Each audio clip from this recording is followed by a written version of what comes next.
دوست دستار رضا وفا لک جفا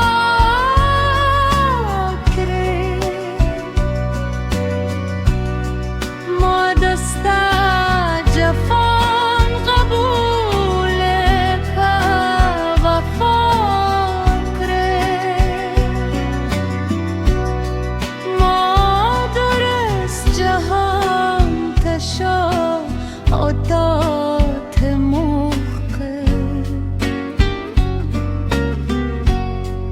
ما و درست جهان تمخو